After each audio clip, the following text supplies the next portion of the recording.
welcome to episode 10 of the second season of the Midnight Burial podcast. It is 1:37 in the morning on a Tuesday.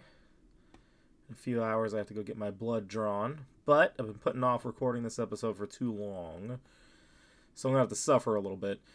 So we have a couple of interesting topics to discuss.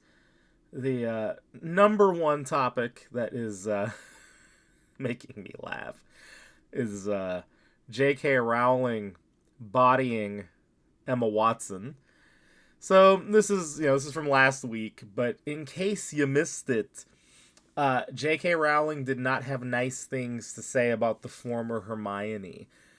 So let's establish a little background here. If you don't know who J.K. Rowling is, I don't know how to help you, but I will just simply state that J.K. Rowling is the creator of Harry Potter. Now, Rowling, her work on Harry Potter it's something else. She's like a billionaire, I believe, at this point. Although, let me see. Am I correct? Is she a billionaire? Forgive me, not quite. She's close to being a billionaire. She has hundreds of millions of dollars in the bank as a result of her work with Harry Potter. And deservedly so, right? As Gary of Nerdrotic puts it, it's millennial Star Wars. I mean, I went and rewatched the first film the other day. They had all of them in theaters recently, and one of my aunts absolutely loves the Harry Potter franchise. And I have a soft spot for them myself. I was not a small kid when the first movie came out, but I was younger. And I just, I remember we all went to go see it for whatever reason. It was the it thing to see. And I left the theater impressed, and we coincidentally already had the second book. One of our uncles had just kind of randomly given them to us for Christmas gifts one year. So finished the movie, and I was like, oh, I have the sequel right here. That whole period was fun, waiting for the books. My mom, she would go to our local library and she would check out whatever the current book was, and then we would, she'd pass it over to us and then we would read it. A good fun time. So J.K. Rowling, up until recently, occupied a very, warm place in the hearts of many. But then the joys of present day came a-crawling. Now, let's be clear here with J.K. Rowling. This woman is as far from, MAGA as you can get. She now has the label of being a TERF, a trans radical feminist, or whatever that acronym stands for. Not trans radical, what is the term?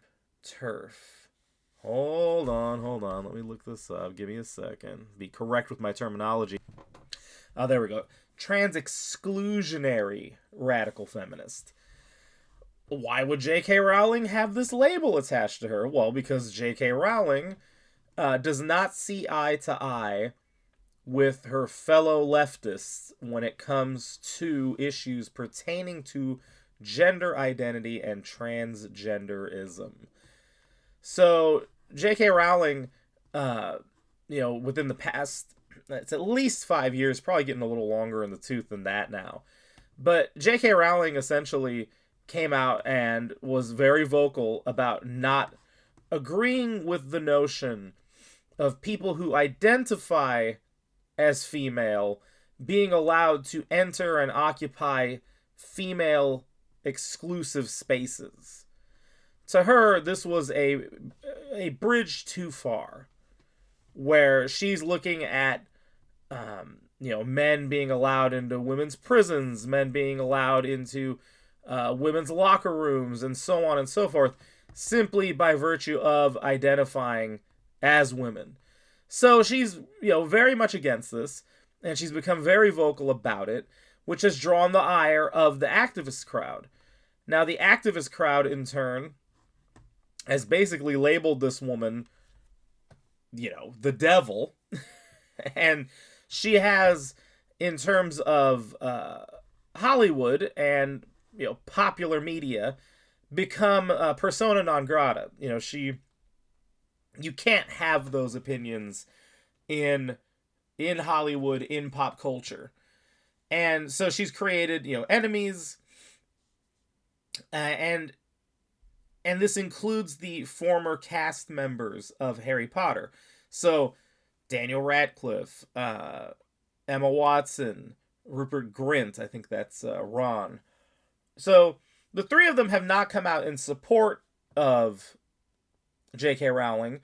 The closest you could maybe get would be Ron, who basically was like, "Oh, she's like my crazy aunt."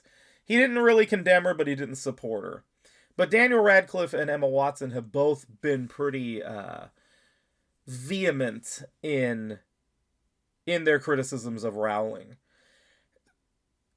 Among that crew, though, Emma Watson has arguably been the most vocal, and I feel like there's a reason that bothers JK, which I'll get to. I'm sure she's not happy any of them have taken the stance that they have, but I think that Emma probably gets her a little more than the others. So, what has been happening? Emma Watson is she has not been down with what J.K. Rowling has been saying. She has been vocal about it, and for, basically years now at this point, has been kind of driving this wedge between herself and J.K. Rowling. Well, Emma decided now was the time to take to a podcast of all things, and in the most obnoxious word salad you can imagine, she declares, if only her and JK could just agree to disagree and be friends again. Is more or less what she said. You are welcome to go listen to the podcast. I don't recommend it. It is legitimately a word salad. It's nonsense talk. It's, I'm a vapid celebrity, and these are the words I threw together to create, I don't know, some half-assed apology. So instead of getting on the phone or talking to Rowling, she decides the best way to communicate with this woman is via a podcast, hoping someone will pass along the message to JK. I still love you, or whatever she was going for here. So let's establish a little background on Dear Emma. So Emma is like 35, 36. She was cast as Hermione at a very young age. I think she was like, I don't know, 9 or 10 or something when the films began. Maybe younger, but probably around there. Emma Watson has never known poverty.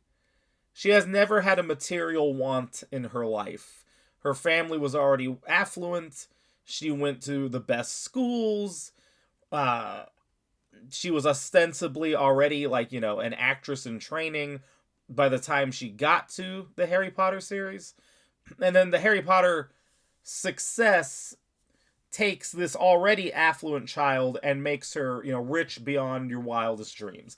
Emma Watson will want for nothing for the rest of her life, assuming she doesn't get hooked on drugs, alcohol, or just do something really stupid with all of her money. She's set, She's good to go for the rest of her life. So,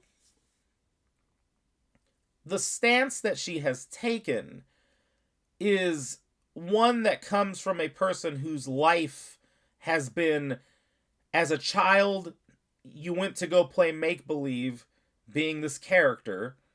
You kept doing that all through your adolescence. And then, by the time you're in your early to mid-20s, the movies come to an end, and it's time for you to start living your life.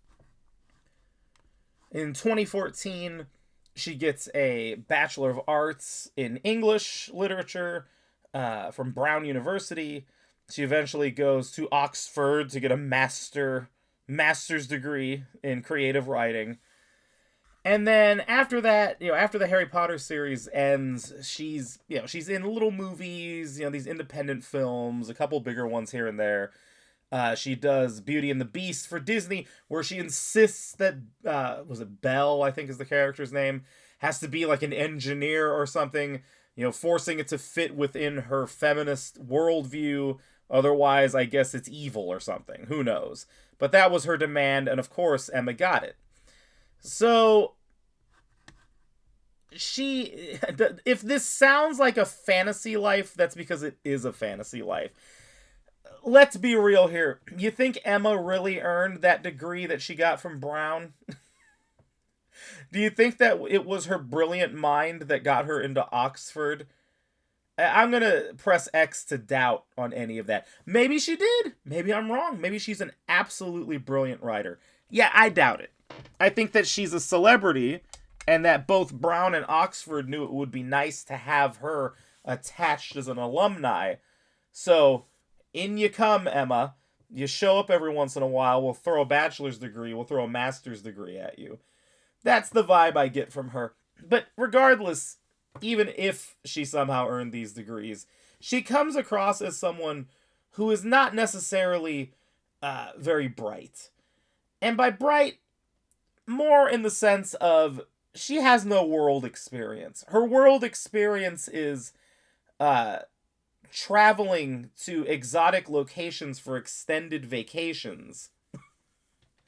Her life experience is, oh, I went to a premiere. Oh, what caviar should I eat today? You know, just wanting for nothing, never working a real job, just living the pampered celebrity life. But as time has gone by, and she's slowly drifted away from Hollywood, she continues to try to remain relevant. One of the things she did was she became some kind of like ambassador, some woman's ambassador for the UN. This position that how she managed to finagle, who knows, other than just being able to say Emma Watson's one of our ambassadors. What does she know about the international struggle of women? What's the biggest struggle Emma Watson has had? Like her room service didn't come the way she asked? The wake-up call came a little later than it was meant to in her hotel room. Like, this obnoxious, insertion, this self-insertion, right? Because I doubt anyone twisted her arm. But Emma, with her degree from Brown and her degree from Oxford in creative writing, is the person to represent women on the international stage, of course. And if you can hear the sarcasm in my voice, I hope you do. It is meant to be sarcastic. Again, fantasy life, just nonsense world that she comes from. Meaningless platitudes. More than happy to go stand in front of a podium. And am I alone in this? Have you ever seen a celebrity with a shit-eating grin quite like Emma Watson's? Emma Watson is doubtlessly, I think she's pretty. I think she also knows that she's pretty. And maybe even thinks she's a little prettier than she actually is. That's the vibe she gives. Is that she's very self-absorbed. She is huffing her own farts. She thinks she is the bee's knees. And thus, it's not all that surprising that when J.K. Rowling starts making the comments that she is, and has been, about the transgender situation, specifically, she's dealing with the UK, right? Some of her arguments extend across the pond to us and other Western countries, but that's her concern. And so Emma's hearing it, and is doubtlessly hearing it through intermediaries. I'm sure her agent, her handlers, whoever it is that tells her what to think, tells her that JK is doing this. Or, maybe she notices it herself on social media. But what I find so odd about this situation is that Emma chooses to kind of push JK to the side. Many would argue stab her in the back. And I can't help but look at that situation and think, there's no way that Emma actually ever sat down and had a conversation with J.K. Rowling about this as all this controversy was springing up. Think about it. J.K. Rowling fucking made you. Whether you like to look at it that way or not. Harry Potter exists because of her. You wouldn't have gotten the role if Harry Potter wasn't there. you wouldn't be the multi-millionaire that you are now if not for that woman. And by all accounts, it sounds like they have more than a passing relationship with one another, okay? I get J.K. Rowling wasn't sitting there directing the films, but she seemed to be involved enough that she had a relationship with these children and watched them grow from being very small into adults. So I feel like a normal human being would have seen what J.K. Rowling was doing and would have said, well, this is odd. Why is J.K. saying this? I thought J.K. leaned left. I thought that she was a feminist. Why would she have these opinions? So, you sit down with J.K. Rowling, you have a conversation with J.K. Rowling, and what you hopefully discover is her reasoning. You're able to at least have an idea of that's where she's coming from. And with the presumably intimate relationship that you have with her, you would, from that point, when asked about her or have an opportunity to speak about her in a public setting, you would at the very least take the cowardly route of being neutral. JK has her opinions. She has every right to have those opinions. I don't have anything to say on the matter. If you want to talk to me about my own opinions, I'm welcome. You're welcome to do that. But I'm not going to sit here and discuss J.K. Rowling. What she feels is her business. That's the weakest way you could support her. And who knows? I mean, if you legitimately aren't comfortable with J.K. Rowling's stance, you legitimately also don't agree with it. Okay, I'll be a little fair and just say that's still the most respectful way that you could handle that. But Emma Watson didn't do that. She shows up at awards ceremonies with the shit-eating grin and takes the microphone very eagerly to say, I'm here for, or I represent all the witches. Taking a little dig at JK, and then making other comments here and there. Meanwhile, knowing that J.K. Rowling it's not just a matter of she's pissing off certain people, it's that she has lunatics who are trying to murder her.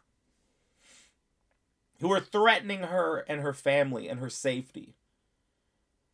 And this is what Emma chooses to do.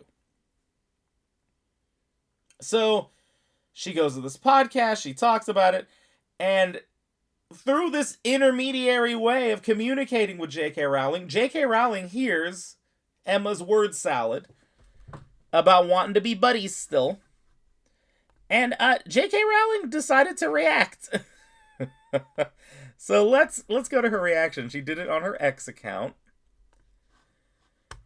Should I just read this whole thing? It's a little long. I'm just going to read it. Here we go. If you have not heard this, this is the reaction. I'm seeing quite a bit of comment about this, so I want to make a couple of points. I'm not owed eternal agreement from any actor who once played a character I created.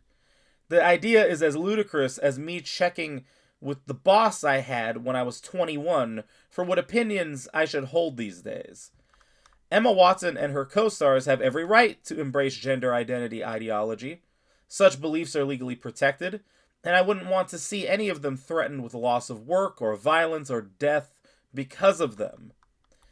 However, Emma and Dan in particular have both made it clear over the last few years that they think our former professional association gives them a particular right, nay, obligation, to critique me and my views in public. Years after they finish acting in Potter, they continue to assume the role of de facto spokespeople for the world I created. When you've known people since they were 10 years old, it's hard to shake a certain protectiveness.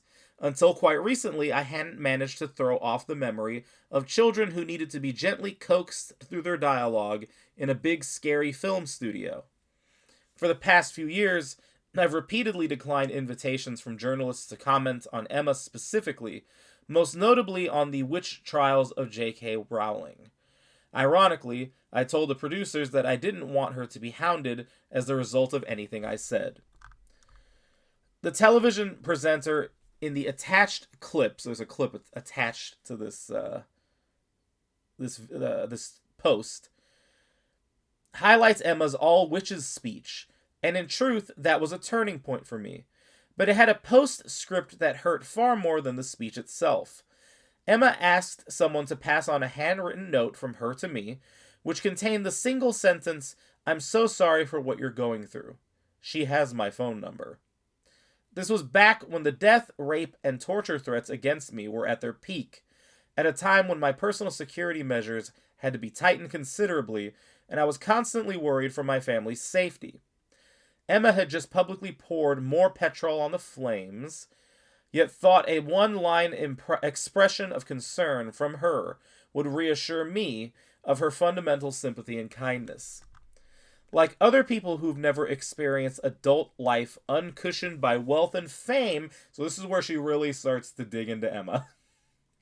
Emma has so little experience of real life, she's ignorant of how ignorant she is. She'll never need a homeless shelter. She's never going to be placed on a mixed-sex public hospital ward. I'd be astounded if she's been in a high street changing room since childhood. Her public bathroom is single occupancy and comes with a security man standing guard outside the door. Has she had to strip off in a newly mixed-sex changing room at a council-run swimming pool? Is she ever likely to need a state-run rape crisis center that refuses to guarantee an all-female service? To find herself sharing a prison cell with a male rapist who's identified into the women's prison? I wasn't a multimillionaire at 14. I lived in poverty while writing the book that made Emma famous. I therefore understand from my own life experience what the trashing of women's rights in which Emma has so enthusiastically participated means to women and girls without her privileges. The greatest irony here is that had Emma not decided in her most recent interview to declare that she loves and treasures me, a change of tack I suspect she's adopted because she's noticed full-throated condemnation of me is no longer quite as fashionable as it was, I might never have been this honest. Adults can't expect to cozy up to an activist movement that regularly calls for a friend's assassination, then assert their right to the former friend's love, as though the friend was in fact their mother. Emma is rightly free to disagree with me, and indeed to discuss her feelings about me in public, but I have the same right, and I've finally decided to exercise it. Damn. That was like a punch to the face. That was a punch to Emma's Cheshire shit-eating grin face.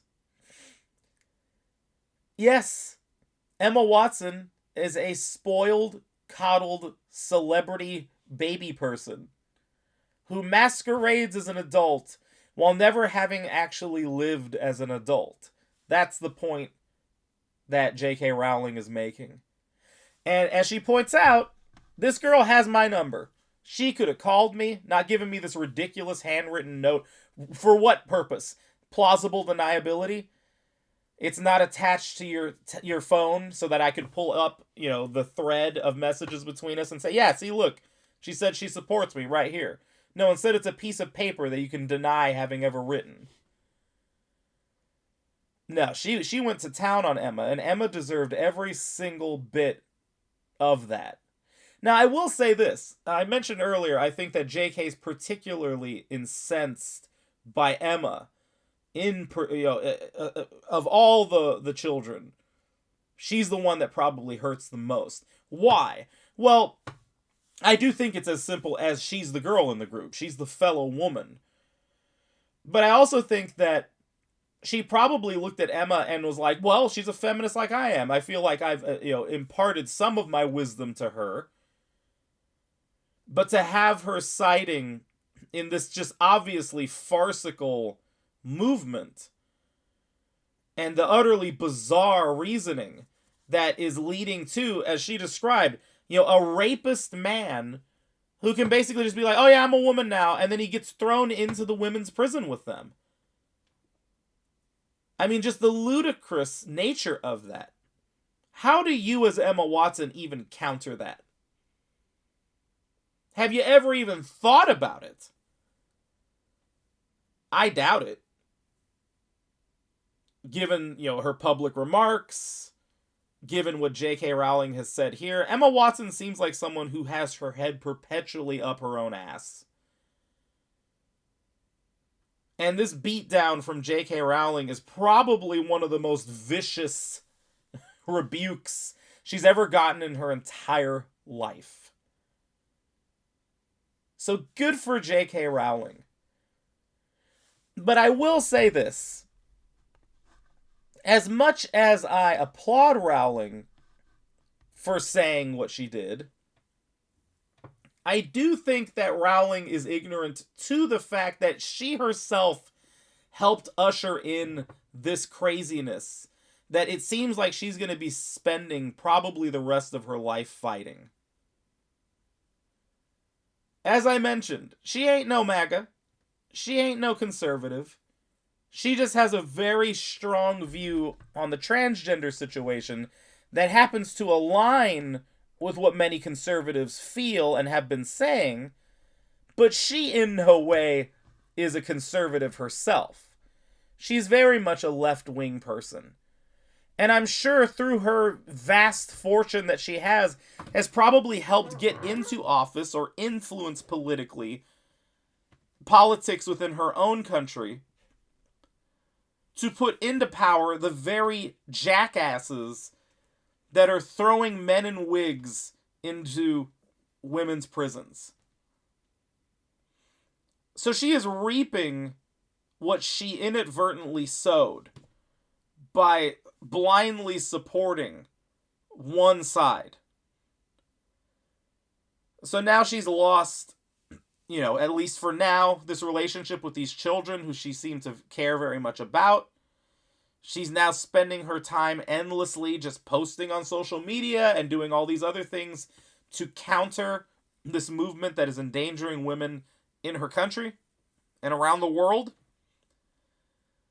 Well, congratulations. Maybe if you had backed a different horse, or instead of thinking you needed to pick one horse, one team, this tribalist idiotic, picking of sides that you didn't need to engage in, you wouldn't be where you are today. Instead, she lives in a country now where you can be thrown in jail because your tweets caused offense. Your social media posts made someone feel uncomfortable. Good God. I wouldn't be caught dead in Europe at this point, given the lunacy going on over there. And now JK gets to spend the rest of her life and fortune dealing with it. But at least she's trying. She's not a fortune teller. She herself is not a wizard. Couldn't have, I guess, foreseen where the rabbit hole would go. But this does kind of fall on her shoulders. And, if she played any kind of significant role in Emma's life growing up and, communicating with each other as women, well, you can kind of look at Emma and say she is the end result of your own influence. But, yeah, Emma Watson deserved that. I don't believe she's replied. I don't really care either. What are you going to say? You look like a dipshit. It's that simple. You shouldn't have you shouldn't have betrayed JK in the first place. You should have spoke to her. You should have been adults about it. You should have taken the high road and said, I'm not going to say anything. And left it at that. Instead, this girl is just perpetually, I should say woman, she's not a girl. She's absolutely an adult. And what she does is she licks her finger, sticks it up into the air, and is like, which way is the wind blowing? Oh, look, people are starting to not be quite so hardcore about J.K. Rowling anymore. Maybe I can be friends with her again. Yeah, that's pathetic.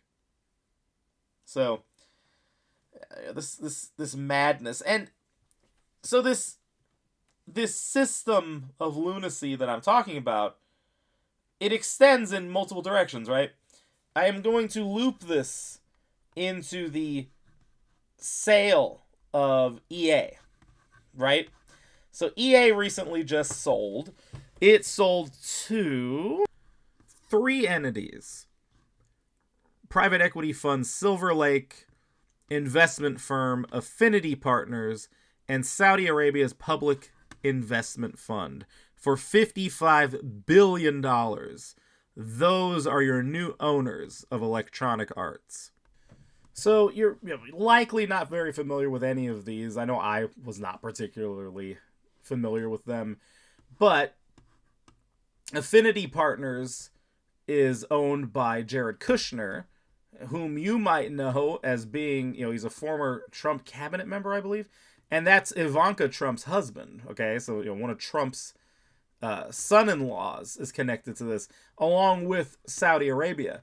So this has resulted in many a shrieking head on various games news websites and among some of the devs over at EA and elsewhere, taking to social media and just losing it. Basically saying the sky is falling, the evil Saudi Arabians, evil conservative, presumably Jared Kushner, have decided that they're going to own EA, and that means they are going to bring an end to progressivism at the company. They're going to do this, they're going to do that. They're scared of all these different scenarios happening. All right, so why am I connecting this to the J.K. Rowling situation? As I have mentioned in previous episodes, all this crazy shit you've been seeing in media and pop culture did not coincidentally just start to dovetail at the same time. It's all around the same time all this crazy shit starts happening. Kind of 2015, 16-ish forward. There were top-down decisions made by who, I'm not going to pretend to know. Just imagine a big shady room with silhouettes in it like it's a 90s comic book. And it's the evil bad guys all conspiring together. It's something like that. Where someone's giving orders from on high, and they're telling television executives, gaming executives, movie executives, books, comics, everything pop culture and entertainment. The orders came down. You will be hiring from this demographic and pushing this type of messaging in all of your content from now on. And so as a result, you've had a lot of shitty comics, shitty movies, and even shitty games coming out. Because these companies all decided to go hard on political messaging, politicking in everything. And to do that, it meant hiring people who agreed with all that stuff, who were more than happy to push it. It's not as simple as, the commentary on DEI. It's not as straightforward as, you just ticked off, certain boxes and those people now have jobs. It's that those people had to be aligned politically as well.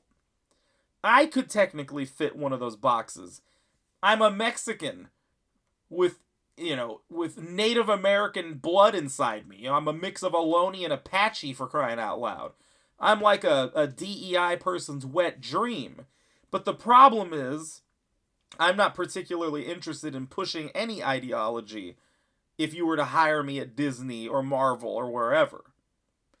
And so therein lies the problem, is they went after all these people who were very happy to push the message and filled out these check boxes. So now you have legions, because they're kind of like a virus. Once you let one in, they start to self-replicate and multiply, right? So you get in one activist, well, they're going to make sure their activist friends get jobs too. And so before you know it, your company is inundated with them. And that includes everything from, EA to Disney to Marvel to DC to on and on and on. And this is why there's so much of all this political pandering and grandstanding and politicking that you're seeing in everything. And of course, it only leans in one direction. Well, all of that is an end result of this top-down push. So this world that J.K. Rowling currently lives in, that she's pissed at because all of a sudden gender ideology is allowing people that she thinks shouldn't be in women's spaces to be in women's spaces, it is all interconnected with this. From your government leaders to the crazy things you're seeing in pop culture, that is all interconnected. There is no way on the face of this earth that it's not.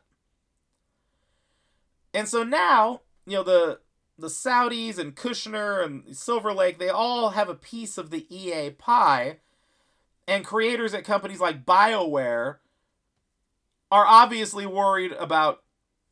See, they're trying to paint it as, they're going to get rid of the progressive messaging and the progress that we've made. Okay, let's be very clear here. When people talk like that, they're absolutely trying to manipulate you. Are we going to really pretend we've never had gay people in media, in games, in anything until, the far left activist showed up in 2019? Obviously not. I'm old enough to remember a bunch of people who probably never would have in the past tuning in to watch shows like Will and Grace, for example. A show centered around gay people. And people very much enjoyed that show. So, this idea of using pop culture and media as a tool for the quote-unquote message, that's been a thing for decades. But the difference is that when they used to do it the old way, for one thing, it wasn't this extremist version, right? Where I've used the example, you flip open an X-Men comic and some freak character murders a store clerk because a bag, a plastic bag from his little, liquor store corner shop killed a sea turtle or something. And that character isn't portrayed as just a psychotic piece of shit. You are supposed to feel some sympathy for that character. No one with sense would think that. But you put activists in place, and they absolutely will. Because they are extremists. That is who has invaded. So, this situation that we're in right now, where they want you to feel bad because, they're going to get rid of this stuff. It's like, no, it was fun before. You guys would... you did push progressive messaging, but it was in a way that was reasonable. You don't have to fear gay people, for example. They're just like the rest of us. And you have shows like Will and Grace where, yeah, it's fine, nobody's flipping out. But then you get to now, and it's this, super overboard, in your face. There is no humor, there is no quality writing. It's just some bizarre diatribe masked as a movie or a game or whatever. So they're going to tell you, they're going to get rid of this.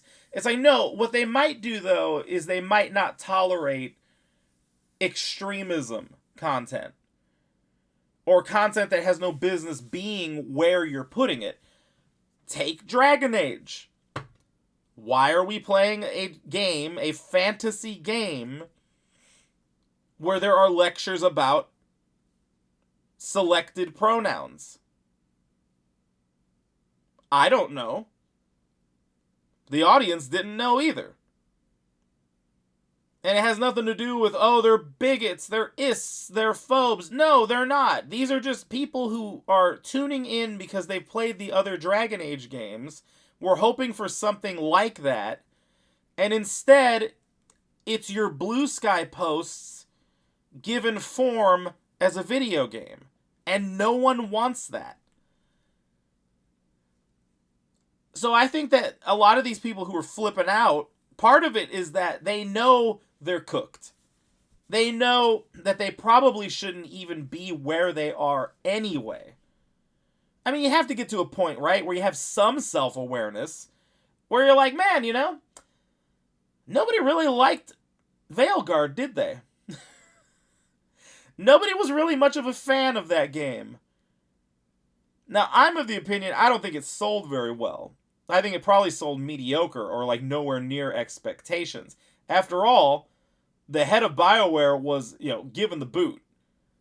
And they can claim all they want that, oh, I've moved on to, like, no, I'm pretty positive that upper management was like, you can either leave or we're going to fire you. Because this game was boo-boo. This game was some bullshit.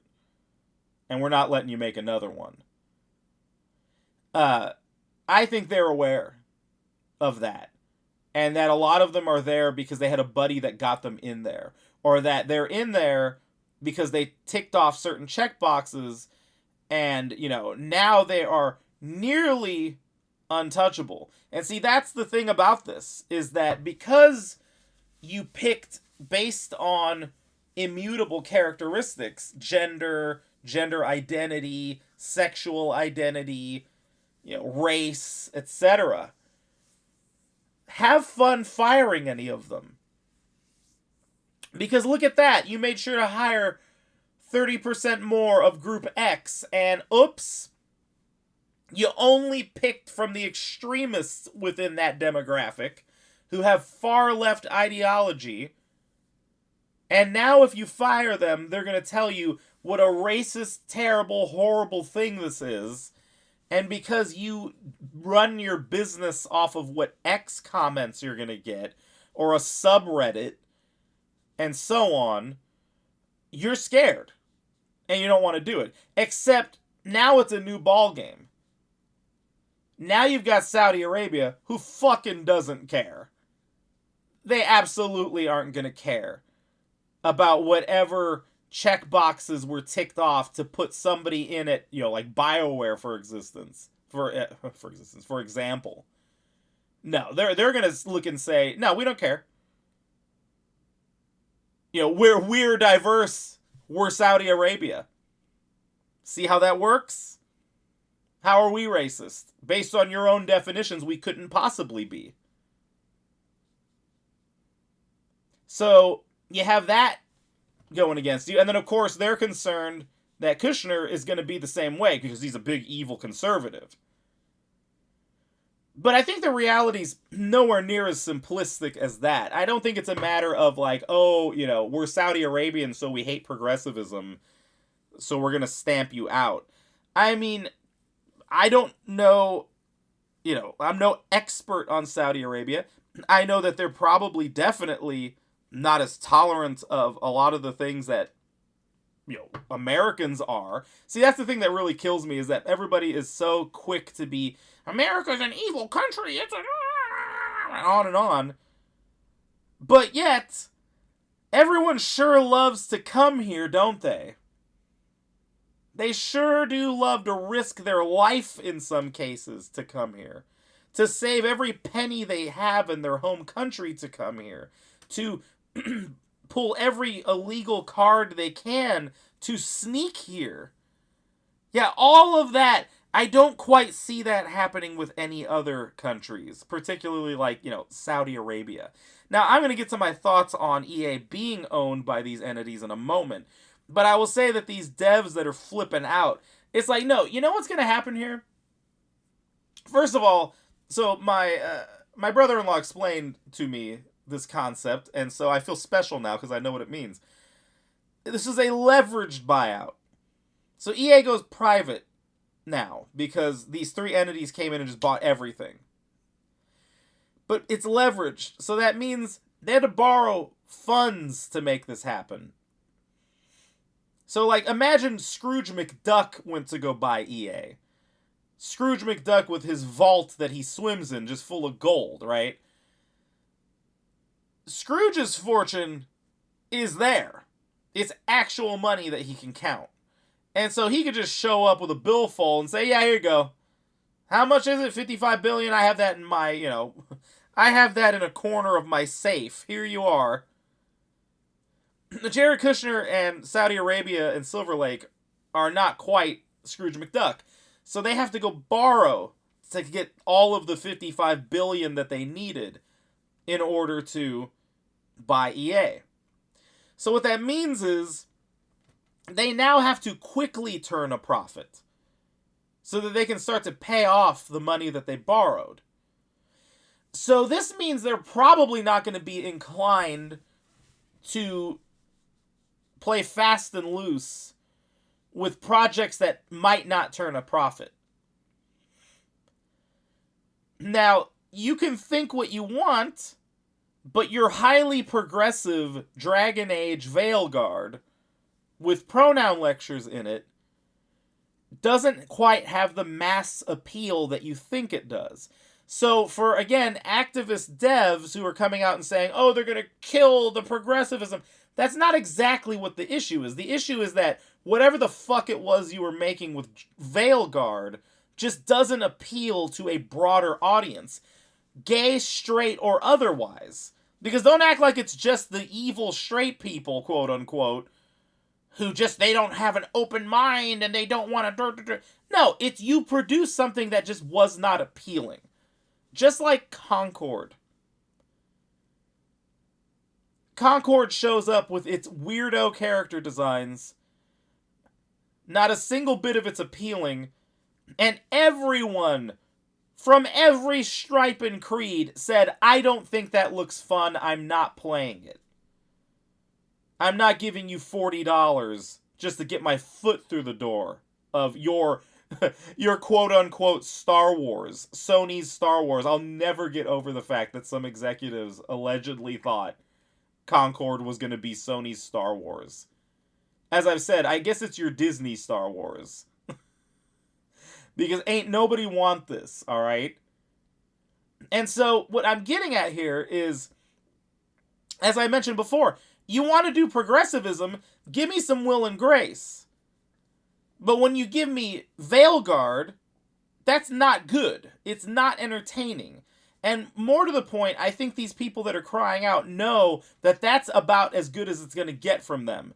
Because either ideologically, they cannot get themselves to just produce something that sits somewhere in the middle and makes everybody happy, or they just know they can't, that they're incapable of it. So, there you go. This is the outcry. And of course, all the usual suspects have to chime in with this talking point because they're allies or they're invested in this in some way, and so on and so forth. But, you know, here's now the actual thing to be concerned with is, well, you know, what's going to happen to EA? And I do find that to be curious. What is going to happen to EA now? So if you look at the EA portfolio, you know, they've got quite a few different projects here. Different IPs. And, you know, many of them are valuable. You know, let's just forgive me. Let's look at what these IPs are that are under the EA umbrella. You know, you have Battlefield, Burnout, Command & Conquer, Dead Space, Dragon Age. You have, of course, you know, the sports stuff. We'll get to that in a second. You have Grid. You have, let's see, it used to be the Harry Potter games, but Legacy was WB Games. So it's been a minute since that. You have SimCity. You have technically Titanfall. That's a sore subject for some people, isn't it? It's a lot of stuff here. And like I said, that's not even counting the sports franchises. Mass Effect. You have Madden. And then you have Football Club, a.k.a. FIFA.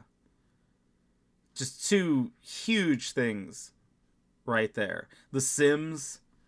So this is a lot of stuff. So, and here's the thing. EA long ago earned its reputation as being a shitty company to the consumer. They earned that. They own it. They wear it. Okay? But, I mean, it does not change the fact, if you're a video game fan, how many of you can look at all these and, like, look at Mass Effect? How much did that series mean to people for so long. You know, I had friends who absolutely adored Mass Effect. I was a latecomer to the series. But, you know, back in college days, a new Mass Effect game's coming out, everybody's losing their minds. They loved it. You know, the fact that EA was connected to it was kind of neither here nor there. It's a matter of, well, that's who's making it, but it doesn't change the fact that we love that series. You know, games can be a very personal thing for people. You have attachments to them, and for all sorts of different reasons, you know? It's really a rather fascinating thing about video games that makes them different from other forms of entertainment. In that, you know, there's the social aspect of it. Look at a game series like Call of Duty, where you have fun playing it, but you're also having fun playing it at different points in your life based on who you're playing it with, perhaps. You know, those days I remember of my friends all getting together to play Call of Duty. Those are memories I cherish a lot. So Call of Duty will always have a soft spot to me because of that. So EA, that's how it is. There's a lot of stuff here, and a lot of it are things that people have a soft spot for. You know, people will think, oh, I remember playing Burnout back when I was a kid, and blah, blah, blah. So these three entities that have bought it, I'm sure, know this, but now the question becomes, what do you keep? What do you get rid of? What do you change? Does EA eventually just become EA Sports, and all they're focused on is making their sports games, and everything else is perhaps splintered off, sold? I don't know. And, you know, while maybe it's a bit far to say I think they're insincere, but, like, I do think there's manipulation in trying to pull the, Saudi Arabia card for objecting to them owning it. But I do know, yeah, their human rights record is nothing like our own. I'll take America's setup over anybody else's any day of the week. And I'd prefer a long-standing American company that's a pillar and huge part of the history of the video game industry. I would much rather that be in the hands of America and not some foreign entity. But, you know, who knows what's going to happen? I do think the sports stuff is like, that's the bedrock of EA. That's the cornerstone. And so that is something that these people who have invested, you know, I'm sure the first thing they're looking at is, well, we own Madden now. That's a big money maker. But do you even bother with BioWare at this point? I mean, what's the benefit of it? The last Mass Effect sucked. The last Dragon Age sucked.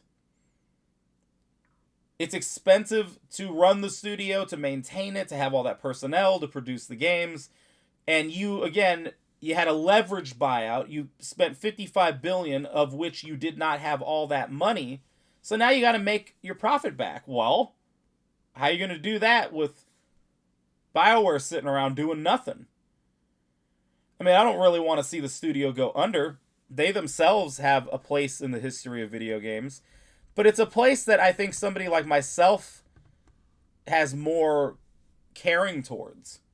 You think that some Gen Z who's hooked on Fortnite gives a shit about the name BioWare? Yeah, I think people in their, 30s and 40s now have some attachment to BioWare. Because, again, they have memories of that. Playing it in high school, playing it in college. The Dragon Age games, the Mass Effect games. But right now, at this moment, I don't know that there's value in just the studio. Particularly if you're buying this studio that's frankly going to be full of people who are hostile against you. Who are open about it. Who use their connections within the industry, the media aspect of the industry, to be very upset and basically try to give you a warning. Don't try any funny business with us. We're in charge here. No, you're not. It's not your studio. You work there. They could fire every fucking one of you tomorrow. And just keep the name and rebrand it, do something else with it. Who knows? But when you're churning out subpar content like Veilguard, you're really not building a case for yourself. It's I don't know, man. Interesting stuff here, but this is the world that we live in, where you have government influencing media and entertainment arguably more than ever, or at least in a more visible way than ever, where it's just so obvious these different changes and things that are going on, some of it documented, right? The Twitter files were a thing. Our government was sitting and picking and choosing what posts shouldn't be shown, who should have an account, who should not. You think it's an accident that people who were cabinet members of former administrations work at media companies now? Again, all of this is very orchestrated. But the house of cards can only stand for so long, and when you're propagandizing content doesn't turn a profit, that can cause a problem in your grand schemes, it seems. Speaking of grand schemes, why don't we close out with another fascinating topic from last week. The Game Pass price hike. Oh my. So EA, or not EA, sorry. EA's on the brain. Microsoft and Xbox. Let's go through what has changed. You now have these 3 tiers. 2 of them have been renamed. Let's go through Essential. For $9.99 a month, Game Pass Essential gives you 50 games to play across Xbox console, PC, and supported devices. You can stream games, including select ones that you already own. The big key here is the online console multiplayer, right? I mean, that's the main reason you would get Essential if you don't want anything else.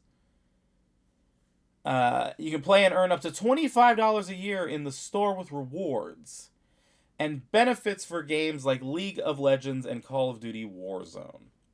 Then we get to Premium. Premium is now $14.99, and I have it here. What the heck did they change the name from? So Game Pass Essential was Core. So that used to be Core. And Game Pass Standard is now Premium.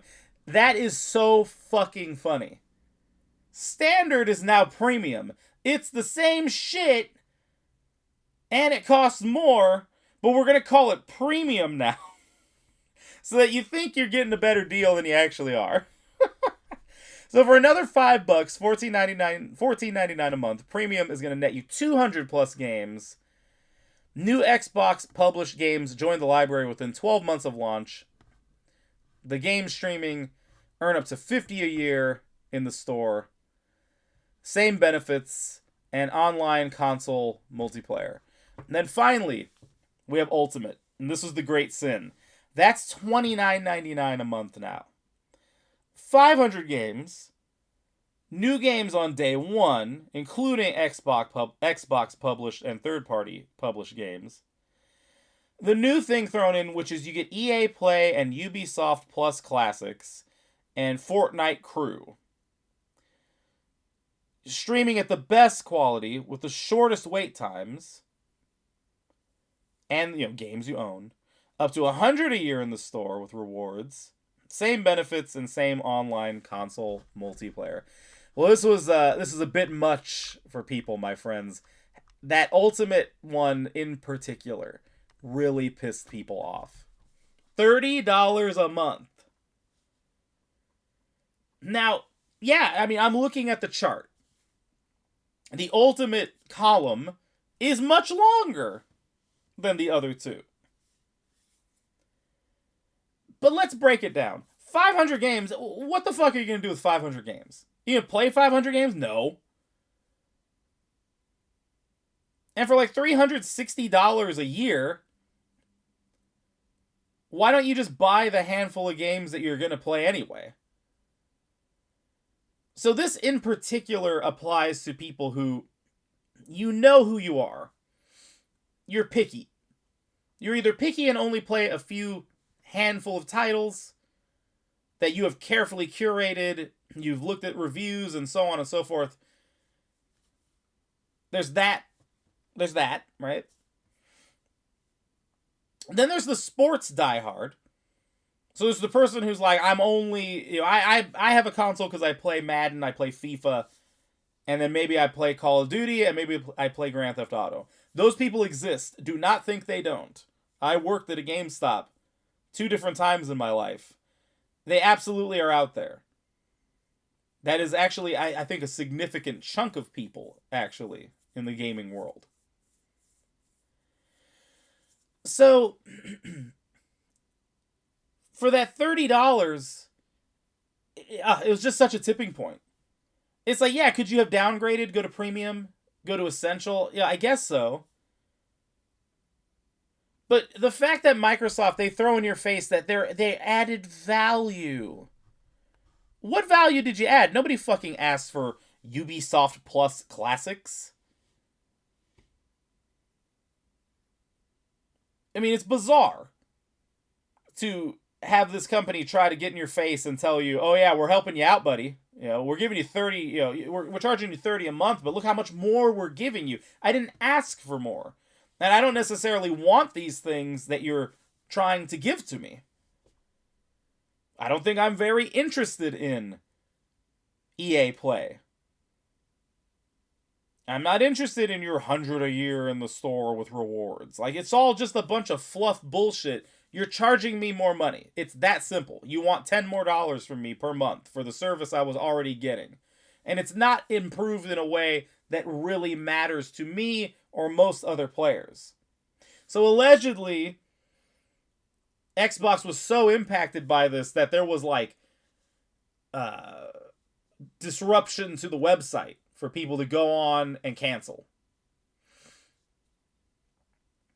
Now, it would have to be a pretty significant number of subscriptions lost for Microsoft to even think about rolling this back. And even if they did, what are they going to do? Roll it to $24.99? I mean, they're absolutely going to have it over the $20 mark. But this speaks very much to the problem with these streaming platforms and services and so on. I've mentioned this before.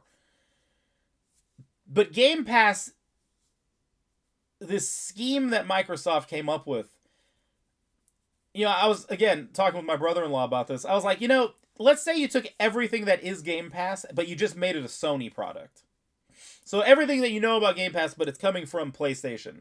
Including this idea of there is no box, the box doesn't matter, it's whatever can play it. That is your new PlayStation. I think it would probably be doing better than what we're seeing with Xbox. Because Xbox dropped the ball on the whole create a console everyone wants, create games everyone wants. Instead, they went on this bizarre spending spree, buying studios, buying up IPs. Don't forget they bought Activision, right? The Saudis and Kushner get EA, but Microsoft's sitting pretty with Activision and all those IPs. But when you look at Xbox, there ain't much going on, man. And their troubles began back with Xbox One. I've already talked about this. 360's when they were there. They were officially top dog. Because Sony had dropped the ball with PS3. It was too expensive, Ridge Racer, all this stupid shit that they did. And so Xbox moved in, got to be top dog, and had the better infrastructure. Their online kicked everyone's ass. That's why they were the number one. But Xbox got greedy. And there was all that drama when Xbox One was coming out. Oh, we're going to be online all the time. We're going to start putting a code in the box so that you can't have pre-owned games. And Sony was smart as fuck and said, nope, we're going to do the exact opposite of you. Because we're not dumb, and we know that those things that you're talking about, which we would like ourselves,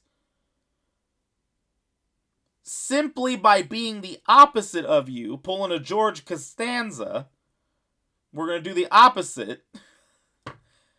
That will be enough to engender goodwill among people who stopped having goodwill towards PlayStation. Because remember, by the end of the PS3 era, I believe the totals for PS3 and 360 started to level off a little bit. And it wasn't so much that Xbox was just like dominant on top. Now it was like, all right, we redesigned the PS3. It's not as gigantic, better logo. We've fixed PSN. Now it's a worthwhile investment. The online play is actually pretty good. You get to PS4, Sony's back on top. Xbox One is the console that wants to be the one. It's the media center, whatever. They fucked up. But then they never made up for it when they came out with Series X and S. There was some stuff they did that was legit, like the backwards compatibility. Hell yeah. Every console should be like that. If you got a disc in it, you should be able to play those discs. But there's no games. There's no exclusive games. And then by their own will, their own choice, they decided the games they had that were exclusive, that they should be holding on to like gold. No, we're just going to give them to everybody. Yeah, everyone can have Cuphead. Everyone can have Gears of War. I'm sure Halo's 5 seconds from being on Switch 2. How this benefits Xbox, I don't know. It just never seemed like it was a great idea. And then, you don't have Game Pass on a PlayStation. You don't have Game Pass on a Nintendo. So the only other place you have it is, like it says, PC, and then some oddball devices here and there. Like, are you really, ensnaring that Samsung owner audience because there's some Samsung TVs that can play Game Pass games? Like, it just feels so bizarrely set up to where, I'm probably misusing the saying, but I believe it's an example of you put the cart before the horse. Series X cannot stand on its own two legs, and then you just keep raising the price of it? I believe the rumor right now is that there's going to be another price hike. It's like, so who the fuck are going to buy these consoles? You're already in third place. And then Game Pass is just clearly not making enough money to justify the 10,000 studios that you bought. So you just keep raising the price. And now they're thinking about a no-cost version, but you have ads. I mean, it's just a giant-ass mess. And I don't know if or how Xbox recovers. For a minute you were getting, a pretty consistent diet of the Forza Horizon games and then the Forza games. But the cracks were starting to show. It's like with Halo. For a minute they were having these, like, insane notions of, like, well, it doesn't have to be Master Chief. Fuck yeah, Halo is Master Chief. Just like Metroid is Samus, okay? Can the other parts of the lore and the world be interesting? Of course. They are. Look at Reach. You can do it. But you can't forget what it is at its core. And it's like, Halo is Master Chief. Gears of War is that core of dudes. These badass dudes. But then, then you get the nonsense with Gears. Oh, well, it's Gears now. There is no war. It's like, bro, what the fuck are you doing? It's Gears of War, okay? Gears of War. There you go. That's the name, not Gears. Just because people happen to shorten it to Gears when they're talking about it together doesn't mean that that's what we change the name of the franchise to. Why? Because some pussy at corporate doesn't like the word war? What are you selling? This is like Amazon editing, censoring the James Bond movie posters to get rid of the guns. That's going to be a discussion probably for the next podcast episode. But I am bought into this for very specific fucking reasons. James Bond is because he runs around killing bad guys, sleeps with pretty women, drives cool cars, gadgets, looks cool, has nice clothing, all of that. But then you get some freak that shows up, some puritanical weirdo, who decides these are all bad things now, toxic masculinity. Oh god, Gears of War! What about Gears of Hugs? Go fucking make Gears of Hugs. Leave my shit alone. So, just, years of this with Xbox, and, it kind of seems like they're starting to figure it out. Ninja Gaiden 4 is coming. They did the remake of the first Gears of War, which it brings you back to the Gears of War you give a shit about. However, even there, it's not perfect. It's a remake of a remake, and it's really just an upscaling of a remake with some other little tweaks here and there, but it's like, yeah, everybody already played Gears of War, what was it, Ultimate? Whatever the hell that remaster was called from a few years back. And now we have this remaster of it. It's like, okay, let's get going. Cool, that came out. Where's Gears of War 2? Just redo the first 4. No, I'm not talking Gears of War 4. I'm talking about the first 4. There's Gears of War 1 through 3, and then what's the other one called? Judgment? Something like that? Do those, okay? That'll make everyone happy. Maybe you can make Judgment better. And then Halo. It's like, okay, I am not like an expert on Halo. I do very much like Halo. I thought Infinite was fine, but 343 had this like mindset of this is going to be the Halo platform for the foreseeable future. Does anyone play that game anymore? Does anyone talk about it? Probably should have researched this a bit more before talking about it, but I just don't feel like there's a lot of energy around Halo Infinite. And then you throw in the shitty television show that you made. That, again, coming from the same sort of minds that think you should edit guns out of James Bond posters. You get this shitty adaptation that's nothing like Halo. I don't know, man. I don't know where Xbox goes. And I like Xbox. I have all 3 consoles sitting next to me as we speak. I have them all. I like them all. I don't like getting ripped off for $30 because you were too stupid to plan better and you just kept buying shit. And then some of the shit that you've had for years, it's like, what do you even do with it? I mean, it's like you have Rare.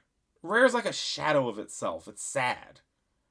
And I'm glad they had some stuff, like Sea of Thieves, right? That seemed like that did well for them. But Rare just kind of stopped being what it was when it was with Nintendo. It just felt like every time a Rare game came out, it was special. It was something to pay attention to. Everyone in the industry, it was like, if anyone can match Nintendo in terms of quality, Rare was as close as you were going to get. If they put out a platformer, it was going to be as good as Nintendo's. It's not an accident everybody has fond memories of Banjo-Kazooie. Those were great games. And now for, whatever, I think it's been 20 years now since they've owned Rare. It's not a heck of a lot. And then you cancel the projects that they were working on. Perfect Dark should be a slam dunk. Not only should you be having Rare make Perfect Dark, but Perfect Dark should star an incredibly attractive British woman who runs around killing bad guys doing spy shit. Seems straightforward. But when is it not? Oh, yeah. When you're part of the insane world that J.K. Rowling helped usher in that leads to what we see now. This crazy takeover of everything. To where you probably had some ridiculous committee of lunatics sitting around debating what Joanna Dark should look like. I don't know. She seems a little male gazy. Make her jaw bigger. It's nonsense, okay? It's nonsense. And I'm just anyway. That's enough of that. I think to round this one off, I'm just going to say I don't know what will become of this Game Pass Ultimate decision. I don't know if they drop the price. I don't know if the price stays the same, but they hemorrhage a lot of users. But it did not seem like they thought this one out as well as they should have. But what say you? You still got your Ultimate subscription? Did you cancel it? Be interesting to know. Hit us up on social media. Add us. Let us know your thoughts. And let us know what you think of this latest episode of the Midnight Burial podcast. Yes, I still have comments turned off. No, I don't want to deal. I don't want to deal with some lunatic. Oh my god, it doesn't sound like he's part of the team. I am on no team. I don't have time for it. You pick one side and they're just going to come F you over anyway.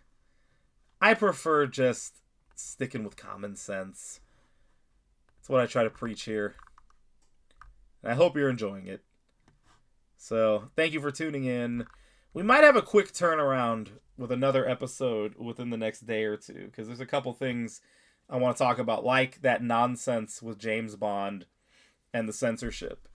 And who knows what'll pop up in the next day or two. So, thank you for tuning in. Thank you for listening. And we'll be back again very soon.